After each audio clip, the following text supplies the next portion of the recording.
नमस्कार विद्यार्थी मित्रांनो, माझं नाव सुहास भिसे.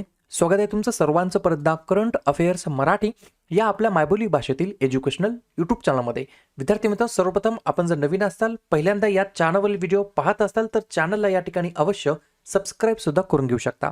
ठीक आहे, बिलकुल टाइमपास नका करू, वही आणि पेन घेऊन लगेच बसा. आज जो काही आपण महत्त्वाचा मुद्दा घेतलाय त्या मुद्द्याचं नाव लगेच लिहून घ्या. महाराष्ट्र राज्यातील महत्त्वाच्या नियुक्त्या 2025 याच्यावरील महत्त्वाचे प्रश्न. या ज्या काही सगळ्या नियुक्त्या आहेत त्या अपडेट झालेल्या आहेत. बऱ्याच नियुक्त्या या ठिकाणी चेंज झालेल्या आहेत. बरेच खात्यांचे मंत्री या ठिकाणी बदललेले आहेत. त्याच्यामुळे व्हिडिओ तुम्हाला शेवटपर्यंत पाहायचा आहे. 2025-26 मध्ये कोणत्याही परीक्षेची तुम्ही तयारी करा. याच व्हिडिओमधील तुम्हाला बरेच प्रश्न एक्झाममध्ये बघायला मिळणार आहेत. ठीक आहे, सुरुवात करूया या ठिकाणी मुख्यमंत्र्यांपासून, कारण आपण महाराष्ट्रातील नियुक्त्या याच्याबद्दल व्हिडिओ आहे. बरोबर. प्रश्न क्रमांक पहिला काय आहे? महाराष्ट्र राज्याचे नवीन मुख्यमंत्री म्हणून कोणाची निवड करण्यात आलेली आहे? प्रश्न क्रमांक पहिल्याचे योग्य उत्तर आहे पर्याय क्रमांक डी फॉर देवेंद्र फडणवीस. हे या ठिकाणी वर्तमानमधील महाराष्ट्र राज्याचे मुख्यमंत्री म्हणून कामकाज पाहत आहेत. लक्षात घ्या, देवेंद्र फडणवीस यांची या ठिकाणी ही तिसरी वेळ आहे मुख्यमंत्री पद भूषवायची. पहिली होती या ठिकाणी 31 ऑक्टोबर 2014 ते 12 नोव्हेंबर 2019 दरम्यान. दुसरी टर्म होती 23 नोव्हेंबर 2019 ते 28 नोव्हेंबर 2019, फक्त 5 दिवसासाठी. आणि तिसरी टर्म जी सध्याची सुरू आहे ती 5 डिसेंबर 2024 पासून आजपर्यंत या ठिकाणी ही टर्म आहे तिसऱ्या क्रमांकाची. मुख्यमंत्रीपद यांच्याकडेच आहे, गृहमंत्रीपद यांच्याकडेच आहे, अक्षय ऊर्जा वगळून ऊर्जा देखील विभाग यांच्याकडेच आहे, कायदा आणि न्यायपालिका यांच्याकडेच आहे, सामान्य प्रशासन विभाग आणि माहिती आणि जनसंपर्क मंत्री हा देखील विभाग यांच्याकडेच आहे. ठीक आहे, पुढचा प्रश्न, प्रश्न क्रमांक दुसरा लिहून घ्या. महाराष्ट्र राज्याचे उपमुख्यमंत्री म्हणून कोणाची निवड करण्यात आलेली आहे? 2 नंबरच्या प्रश्नाचं योग्य उत्तर आहे पर्याय क्रमांक सी वरील दोन्ही. कोण कोण? तर पर्याय क्रमांक ए एकनाथजी शिंदे आणि पर्याय क्रमांक बी अजित पवार. हे दोघं जण या ठिकाणी वर्तमानमध्ये महाराष्ट्र राज्याचे उपमुख्यमंत्री म्हणून कामकाज पाहत आहेत. लक्षात घ्यायची गोष्ट आहे, एकनाथ शिंदे यांनी मुख्यमंत्री पद सुद्धा भूषवलेलं आहे. कधी ते कधी? तर 30 जून 2022 ते 5 डिसेंबर 2024 या काळामध्ये. ही देखील गोष्ट मला लक्षात ठेवायची आहे. पुढचा प्रश्न, प्रश्न क्रमांक तिसरा. महाराष्ट्र विधान परिषदेचे वर्तमानमधील अध्यक्ष कोण बनलेले आहेत किंवा कोणाची निवड करण्यात आलेली आहे?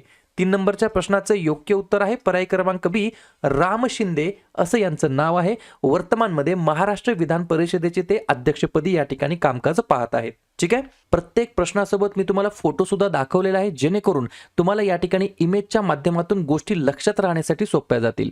पुढचा प्रश्न, महाराष्ट्र विधानसभेचे वर्तमानमधील अध्यक्ष म्हणून कोणाची निवड करण्यात आलेली आहे? तर 4थ्या नंबरच्या प्रश्नाचं योग्य उत्तर आहे पर्याय क्रमांक ए राहुल नार्वेकर असं त्यांचं नाव आहे. महाराष्ट्र विधानसभेचे अध्यक्ष म्हणून त्यांची नियुक्ती करण्यात आलेली आहे. पुढचा प्रश्न, महाराष्ट्र विधानसभेचे उपाध्यक्ष म्हणून कोणाची निवड करण्यात आलेली आहे? तर 4थ्या नंबरच्या प्रश्नाचं योग्य उत्तर आहे पर्याय क्रमांक ए अण्णा बनसोडे असं त्यांचं नाव आहे. महाराष्ट्र विधानसभेचे उपाध्यक्ष म्हणून त्यांची निवड करण्यात आलेली आहे. या पुढचा प्रश्न, प्रश्न क्रमांक 5वा. महाराष्ट्र विधान परिषद उपसभापती म्हणून कोणाची निवड करण्यात आलेली आहे? तर 5व्या नंबरच्या प्रश्नाचं योग्य उत्तर आहे पर्याय क्रमांक डी नीलम गोरे असं त्यांचं नाव आहे. ठीक आहे, महाराष्ट्र विधान परिषद उपसभापती म्हणून त्यांची निवड करण्यात आली आहे. पुढचा प्रश्न, महाराष्ट्र विधानसभेचे सभागृह नेते म्हणून कोणाची निवड करण्यात आलेली आहे? तर 6व्या नंबरच्या प्रश्नाचं योग्य उत्तर आहे पर्याय क्रमांक सी देवेंद्र फडणवीस हे या प्रश्नाचं योग्य उत्तर असणार आहे. तर महाराष्ट्र विधानसभेचे सभागृह नेते म्हणून त्यांची निवड करण्यात आली आहे. पुढचा प्रश्न, प्रश्न क्रमांक 7वा. महाराष्ट्र विधान परिषदेचे सभागृह नेते म्हणून कोणाची निवड करण्यात आलेली आहे? 7व्या नंबरच्या प्रश्नाचं योग्य उत्तर आहे पर्याय क्रमांक बी एकनाथ शिंदे असं त्यांचं नाव आहे. त्यांना या ठिकाणी महाराष्ट्र विधान परिषदेचे सभागृह नेते म्हणून त्यांची निवड करण्यात आली आहे. पुढचा प्रश्न, महाराष्ट्र विधानसभेचे पहिले उपनेते म्हणून कोणाची निवड करण्यात आलेली आहे? तर 8व्या नंबरच्या प्रश्नाचं योग्य उत्तर आहे पर्याय क्रमांक ए एकनाथ शिंदे हेच या ठिकाणी महाराष्ट्र विधानसभेचे पहिले उपनेतेपदी आहेत. मग महाराष्ट्र विधानसभेचे दुसरे उपनेतेपदी कोण आहेत? तर अजित पवार. ही सुद्धा गोष्ट तुम्हाला लक्षात ठेवायची आहे. पुढचा प्रश्न, प्रश्न क्रमांक 9वा. महाराष्ट्र विधान परिषदेचे सभागृह उपनेते म्हणून कोणाची निवड करण्यात आलेली आहे? 9व्या प्रश्नाचं योग्य उत्तर आहे पर्याय क्रमांक डी पंकजा मुंडे असं त्यांचं नाव आहे. ठीक आहे. पुढचा प्रश्न, प्रश्न क्रमांक 12वा, महाराष्ट्राचे मुख्य सचिव म्हणून कोणाची निवड करण्यात आलेली आहे? लक्षात घ्या, 12व्या नंबरच्या प्रश्नाचं योग्य उत्तर आहे पर्याय क्रमांक ए, राजेश अग्रवाल हे या ठिकाणी वर्तमानमध्ये महाराष्ट्र राज्याचे मुख्य सचिव म्हणून कामकाज पाहत आहेत. प्रश्न महत्वाचा आहे, ही या ठिकाणी जे काही पद आहे, नियुक्ती आहे ती बदलण्यात आलेली आहे. राजेश अग्रवाल असं त्यांचं नाव आहे, chief secretary of Maharashtra state. ठीक आहे. महाराष्ट्र राज्याचे गृहमंत्री म्हणून कोणाची निवड करण्यात आलेली आहे? 13व्या नंबरच्या प्रश्नाचं योग्य उत्तर आहे पर्याय क्रमांक बी, देवेंद्र फडणवीस यांच्याकडे या ठिकाणी गृहमंत्री पद आहे. नवीकरणीय ऊर्जा वगळून त्यांच्याकडे ऊर्जा डिपार्टमेंट सुद्धा आहे. कायदा आणि न्याय व्यवस्था, सामान्य प्रशासन विभाग आणि माहिती व जनसंपर्क हा सुद्धा विभाग त्यांच्याकडेच आहे. पुढचा प्रश्न, महाराष्ट्र राज्याचे नगर विकास मंत्री म्हणून कोणाची निवड करण्यात आलेली आहे? तर पर्याय क्रमांक ए, एकनाथ शिंदे यांच्याकडे या ठिकाणी महाराष्ट्र राज्याचं नगर विकास मंत्रीपद आहे. सोबत सोबत त्यांच्याकडे गृहनिर्माण, सार्वजनिक बांधकाम, सार्वजनिक उपक्रम वगळता ही देखील गोष्ट मला लक्षात ठेवायची आहे. ठीक आहे. सार्वजनिक उपक्रम पकडून सार्वजनिक बांधकाम विभाग सुद्धा यांच्याकडे आहे. पुढचा प्रश्न, प्रश्न क्रमांक 15वा, महाराष्ट्र राज्याचे वित्त आणि नियोजन मंत्री म्हणून कोणाची निवड करण्यात आलेली आहे? 15व्या नंबरच्या प्रश्नाचं योग्य उत्तर आहे पर्याय क्रमांक डी, अजित पवार हे या प्रश्नाचं योग्य उत्तर असणार आहे. त्यांच्याकडे वित्त आणि नियोजन विभाग तर आहेच आहे, सोबत सोबत राज्य उत्पादन शुल्क विभाग सुद्धा यांच्याकडेच आहे, अजित पवार यांच्याकडे. पुढचा प्रश्न, महाराष्ट्र राज्याचं महसूल मंत्रीपद कोणाकडे सोपवण्यात आलेलं आहे? 16व्या नंबरच्या प्रश्नाचं योग्य उत्तर आहे पर्याय क्रमांक सी, चंद्रशेखर बावनकुळे असं त्यांचं नाव आहे. त्यांना या ठिकाणी महाराष्ट्र राज्याचं महसूल मंत्री विभाग जे काय डिपार्टमेंट आहे ते त्यांच्याकडे देण्यात आलेलं आहे. पुढचा प्रश्न, महाराष्ट्र राज्याचे जलसंपदा मंत्री म्हणून कोणाची निवड करण्यात आलेली आहे? तर 17व्या नंबरच्या प्रश्नाचं योग्य उत्तर आहे पर्याय क्रमांक बी, राधाकृष्ण विखे पाटील यांना या ठिकाणी गोदावरी कृष्णा खोरे विकास महामंडळाच्या अंतर्गत जलसंपदा मंत्री म्हणून त्यांची निवड करण्यात आलेली आहे. पुढचा प्रश्न, प्रश्न क्रमांक 18वा, महाराष्ट्र राज्याचे वैद्यकीय शिक्षण मंत्री म्हणून कोणाची निवड करण्यात आलेली आहे? तर 18व्या नंबरच्या प्रश्नाचं योग्य उत्तर आहे पर्याय क्रमांक ए, हसन मुश्रीफ असं त्यांचं नाव आहे. त्यांना या ठिकाणी महाराष्ट्र राज्याचे वैद्यकीय शिक्षण मंत्री म्हणून त्यांची निवड करण्यात आली आहे. पुढचा प्रश्न, महाराष्ट्र राज्य उच्च व तंत्र शिक्षण मंत्री म्हणून कोणाची निवड करण्यात आली आहे? तर पर्याय क्रमांक डी, चंद्रकांत पाटील असं त्यांचं नाव आहे. त्यांच्याकडे सोबत सोबत संसदीय कामकाज हे सुद्धा विभाग त्यांच्याकडे देण्यात आलेला आहे. तर महाराष्ट्र राज्य उच्च व तंत्र शिक्षण मंत्री म्हणून चंद्रकांत दादा पाटील यांची निवड या ठिकाणी करण्यात आलेली आहे. लक्षात घ्या, पुढचा प्रश्न महत्वाचा आहे, स्टार मार्क करून ठेवा. महाराष्ट्र राज्याचे जलसंपदा मंत्री म्हणून कोणाची निवड करण्यात आलेली आहे? तर 20व्या नंबरच्या प्रश्नाचं योग्य उत्तर आहे पर्याय क्रमांक सी, गिरीश महाजन हे या प्रश्नाचं योग्य उत्तर असणार आहे. विदर्भ, तापी, कोकण विकास महामंडळ तसेच आपत्ती व्यवस्थापन हे सुद्धा विभाग यांच्याकडेच आहे. तुम्ही म्हणताल की सर आत्ताच 2 प्रश्नाच्या अगोदर जलसंपदा मंत्री म्हणून तुम्ही राधाकृष्ण विखे पाटील सांगितलं. लक्षात घ्या, दोघांमध्ये कन्फ्युजन होत आहे. पहा, या ठिकाणी गोदावरी आणि कृष्णा खोरे याच्यासाठी जलसंपदा मंत्री म्हणून राधाकृष्ण विखे पाटील यांची निवड करण्यात आली आणि विदर्भ, तापी आणि कोकण बरोबर या विभागासाठी जलसंपदा मंत्री म्हणून गिरीश महाजन यांची निवड करण्यात आली आहे. या दोन्ही विभागामध्ये, या दोन्ही व्यक्तींमध्ये कन्फ्युजन करून घेऊ नका. ठीक आहे. गोदावरी आणि कृष्णा खोरेसाठी जलसंपदा मंत्री राधाकृष्ण विखे पाटील, तर विदर्भ, तापी आणि कोकणसाठी जलसंपदा मंत्री म्हणून गिरीश महाजन यांची निवड करण्यात आली आहे. ठीक आहे, आता कन्फ्युजन नाही होणार. पुढचा प्रश्न, महाराष्ट्र राज्याचे पाणी पुरवठा व स्वच्छता मंत्री म्हणून कोणाची निवड करण्यात आलेली आहे? तर 21 नंबरच्या प्रश्नाचं योग्य उत्तर आहे पर्याय क्रमांक डी, गुलाब रघुनाथ पाटील असं त्यांचं नाव आहे. पुढचा प्रश्न, महाराष्ट्र राज्याचे नवीन वनमंत्री म्हणून कोणाची निवड करण्यात आली आहे? तर पर्याय क्रमांक सी, गणेश नाईक यांची या ठिकाणी महाराष्ट्र राज्याचे नवीन वनमंत्री म्हणून त्यांची निवड करण्यात आली आहे. पुढचा प्रश्न, प्रश्न क्रमांक 23, महाराष्ट्र राज्याचे शालेय शिक्षण मंत्री म्हणून कोणाची निवड करण्यात आलेली आहे? तर 23 नंबरच्या प्रश्नाचं योग्य उत्तर आहे पर्याय क्रमांक बी, दादाजी भुसे असं त्यांचं नाव आहे. त्यांना या ठिकाणी महाराष्ट्र राज्याचे शालेय शिक्षण मंत्री म्हणून त्यांची निवड करण्यात आली आहे. आणि वैद्यकीय शिक्षण मंत्री कोण आहेत? तर हसन मुश्रीफ. ठीक आहे. पुढचा प्रश्न, महाराष्ट्र राज्याचे मृदा व जलसंधारण मंत्री म्हणून कोणाची निवड करण्यात आलेली आहे? तर योग्य उत्तर आहे पर्याय क्रमांक ए, संजय राठोड असं त्यांचं नाव आहे. पुढचा प्रश्न प्रश्न क्रमांक 25वा, महाराष्ट्र राज्याचे अन्न, नागरी पुरवठा आणि ग्राहक संरक्षण मंत्री म्हणून कोणाची निवड करण्यात आली आहे? तर योग्य उत्तर आहे पर्याय क्रमांक डी, छगन भुजबळ असं त्यांचं नाव आहे. त्यांना या ठिकाणी महाराष्ट्र राज्याचे नवीन अन्न, नागरी पुरवठा आणि ग्राहक संरक्षण मंत्री म्हणून त्यांची निवड करण्यात आली आहे. पुढचा प्रश्न, महाराष्ट्र राज्याचे कौशल्य, रोजगार, उद्योजकता आणि नवप्रक्रम मंत्री म्हणून कोणाची निवड करण्यात आली आहे? तर पर्याय क्रमांक सी, मंगल प्रभात लोढा. काय नाव आहे? मंगल प्रभात लोढा असं त्यांचं नाव आहे. त्यांना या ठिकाणी महाराष्ट्र राज्याचे कौशल्य, रोजगार, उद्योजकता आणि नवप्रक्रम मंत्री म्हणून त्यांची निवड करण्यात आली आहे. सोबत औषध प्रशासन मंत्री म्हणून देखील या ठिकाणी मंगल लोढा यांची नियुक्ती करण्यात आली आहे. पुढचा प्रश्न, महाराष्ट्र राज्याचे नवीन उद्योग मंत्री, मराठी भाषा मंत्री म्हणून कोणाची निवड करण्यात आली आहे? तर या ठिकाणी पर्याय क्रमांक बी, उदय सावंत असं त्यांचं नाव आहे. त्यांना या ठिकाणी महाराष्ट्र राज्यामध्ये उद्योग मंत्री, मराठी भाषा या विभागासाठी मंत्री म्हणून त्यांची निवड करण्यात आली आहे. पुढचा प्रश्न, महाराष्ट्र राज्याचे विपणन मंत्री, प्रोटोकॉल मंत्री म्हणून कोणाची निवड करण्यात आली आहे? तर पर्याय क्रमांक ए, जयकुमार रावल असं त्यांचं नाव आहे. पुढचा प्रश्न प्रश्न क्रमांक 29, महाराष्ट्र राज्याचे नवीन पर्यावरण आणि हवामान बदल, पशुसंवर्धन मंत्री म्हणून कोणाची निवड करण्यात आलेली आहे? तर पर्याय क्रमांक डी, पंकजा मुंडे असं त्यांचं नाव आहे. त्यांना या ठिकाणी महाराष्ट्र राज्यामध्ये पर्यावरण आणि हवामान बदल मंत्री तसेच पशुसंवर्धन मंत्री म्हणून त्यांची निवड या ठिकाणी करण्यात आली आहे. पुढचा प्रश्न, महाराष्ट्र राज्याचे इतर मागास बहुजन कल्याण मंत्री म्हणून कोणाची निवड करण्यात आली? तर पर्याय क्रमांक सी, अतुल सावे यांची नियुक्ती करण्यात आली आहे. सोबत दुग्ध व्यवसाय विकास आणि नवीकरणीय ऊर्जा हे सुद्धा विभाग या ठिकाणी अतुल सावे यांच्याकडे सोपवण्यात आलेले आहेत. पुढचा प्रश्न प्रश्न क्रमांक 31, महाराष्ट्र राज्याचे नवीन आदिवासी विकास मंत्री म्हणून कोणाची निवड करण्यात आलेली आहे? तर पर्याय क्रमांक डी, अशोक उईके असं त्यांचं नाव आहे. त्यांना या ठिकाणी महाराष्ट्र राज्याचे नवीन आदिवासी विकास मंत्री म्हणून त्यांची निवड करण्यात आलेली आहे. पुढचा प्रश्न, महाराष्ट्र राज्याचे नवीन पर्यटन, खाणकाम आणि माजी सैनिक कल्याण मंत्री म्हणून कोणाची निवड करण्यात आली आहे? तर पर्याय क्रमांक सी, शंभूराजे देसाई असं त्यांचं नाव आहे. त्यांना या ठिकाणी महाराष्ट्र राज्याच्या अंतर्गत पर्यटन, खाणकाम आणि माजी सैनिक कल्याण मंत्री म्हणून त्यांची निवड करण्यात आलेली आहे.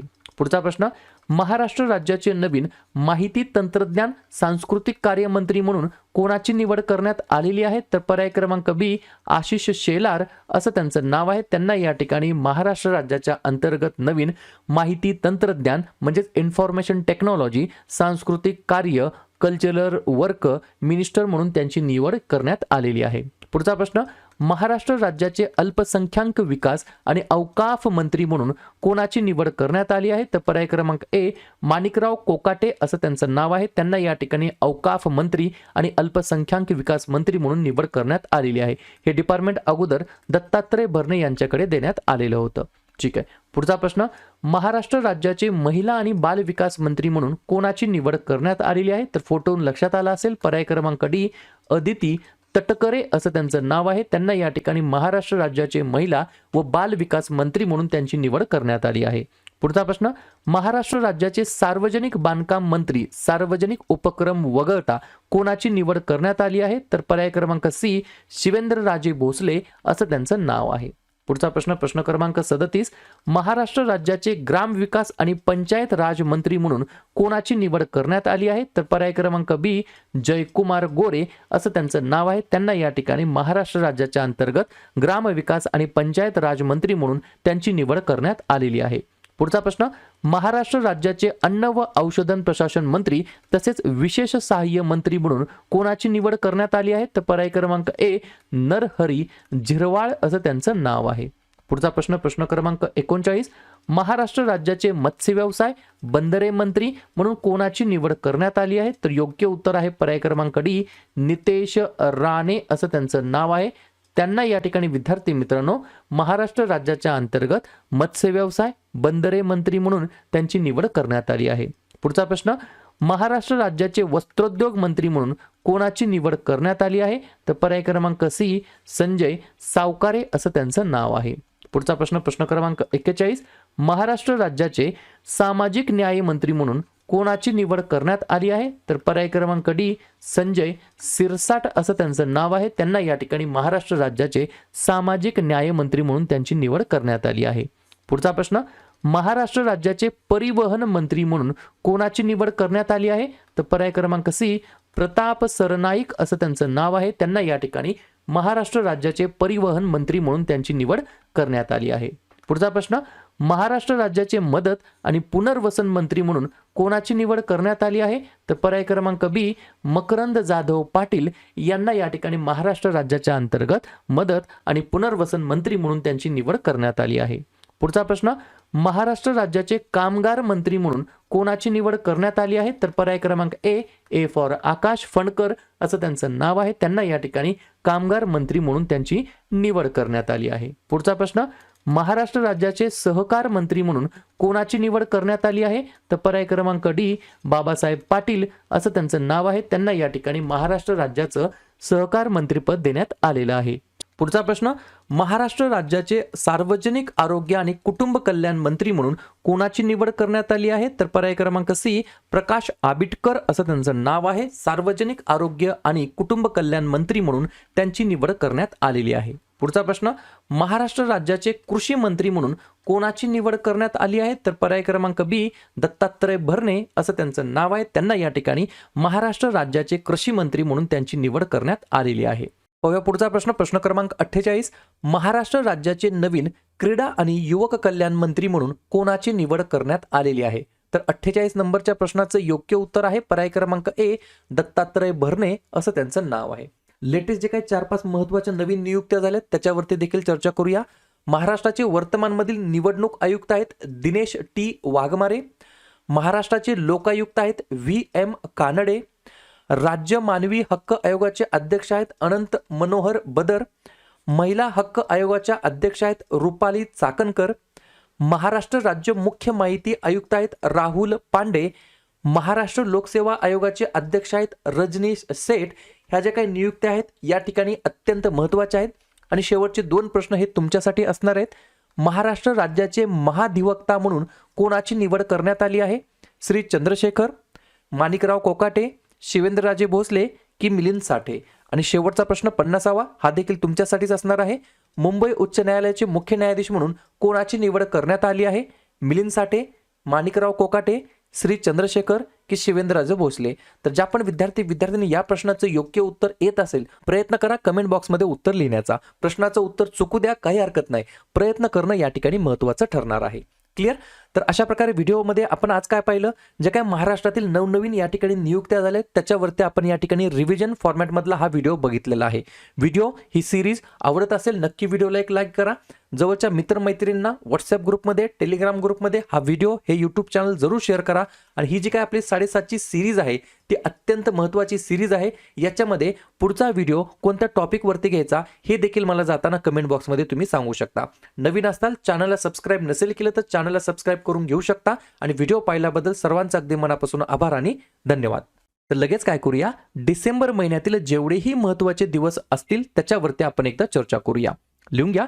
1 डिसेंबरला जागतिक एड्स दिवस, 2 डिसेंबरला राष्ट्रीय प्रदूषण नियंत्रण दिवस, गुलामगिरीच्या निर्मूलनासाठी आंतरराष्ट्रीय दिवस आणि जागतिक संगणक साक्षरता दिवस, 3 डिसेंबरला जागतिक दिव्यांग दिवस आणि राष्ट्रीय वकील दिवस, 4 डिसेंबरला भारतीय नौदल दिवस आणि आंतरराष्ट्रीय चित्ता दिवस, 5 डिसेंबरला आंतरराष्ट्रीय स्वयंसेवक दिवस आणि जागतिक माती दिवस, 6 डिसेंबरला महापरिनिर्वाण दिवस, 7 डिसेंबरला सशस्त्र सेना ध्वज दिवस आणि आंतरराष्ट्रीय नागरी विमान वाहतूक दिवस, 9 डिसेंबरला आंतरराष्ट्रीय भ्रष्टाचार विरोधी दिवस, 10 डिसेंबरला मानवी हक्क दिवस आणि अल्फ्रेड नोबेल यांची पुण्यतिथी, 11 डिसेंबरला आंतरराष्ट्रीय पर्वत दिवस आणि युनिसेफ दिवस, 14 डिसेंबरला राष्ट्रीय ऊर्जा संवर्धन दिवस, 16 डिसेंबरला विजय दिवस, 18 डिसेंबरला भारतातील अल्पसंख्याकांचा हक्क दिवस, 19 डिसेंबरला गोवा मुक्ती दिवस, 20 डिसेंबरला आंतरराष्ट्रीय मानव एकता दिवस,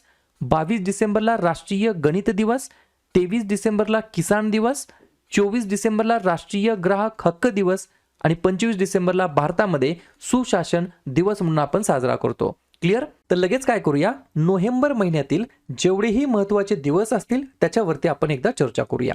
लिहून घ्या. 5 नोव्हेंबर जागतिक सुनामी जागरूकता दिवस आणि गुरु नानक जयंती. 7 नोव्हेंबर राष्ट्रीय कर्करोग जागरूकता दिवस, महाराष्ट्रामध्ये विद्यार्थी दिवस म्हणून. 8 नोव्हेंबर जागतिक रेडिओग्राफी दिवस. 9 नोव्हेंबर राष्ट्रीय कायदेशीर सेवा दिवस. 10 नोव्हेंबर शांतता आणि विकासासाठी जागतिक विज्ञान दिवस. 11 नोव्हेंबर राष्ट्रीय शिक्षण दिवस आणि युद्धविराम दिवस. 12 नोव्हेंबर जागतिक निमोनिया दिवस. 13 नोव्हेंबर जागतिक दयाळूपणा दिवस. 14 नोव्हेंबर जवाहरलाल नेहरू यांचा जन्मदिवस, भारतामध्ये बालदिवस म्हणून आणि जागतिक मधुमेह दिवस. 15 नोव्हेंबर बिरसा मुंडा जयंती. 16 नोव्हेंबर आंतरराष्ट्रीय सहिष्णुता दिवस. 17 नोव्हेंबर आंतरराष्ट्रीय विद्यार्थी दिवस. 19 नोव्हेंबर जागतिक शौचालय दिवस आणि आंतरराष्ट्रीय पुरुष दिवस. 20 नोव्हेंबर सार्वत्रिक बाल दिवस. 21 नोव्हेंबर जागतिक दूरदर्शन दिवस. 25 नोव्हेंबर महिलांवरील हिंसाचार निर्मूलनासाठी आंतरराष्ट्रीय दिवस. 26 नोव्हेंबर भारताचा संविधान दिवस आणि राष्ट्रीय दूध दिवस आणि 28 नोव्हेंबर महात्मा फुले पुण्यतिथी. क्लिअर? तर लगेच काय करूया, ऑक्टोबर महिन्यातील जेवढेही महत्त्वाचे दिवस असतील त्याच्यावरती आपण एकदा चर्चा करूया. लिहून घ्या.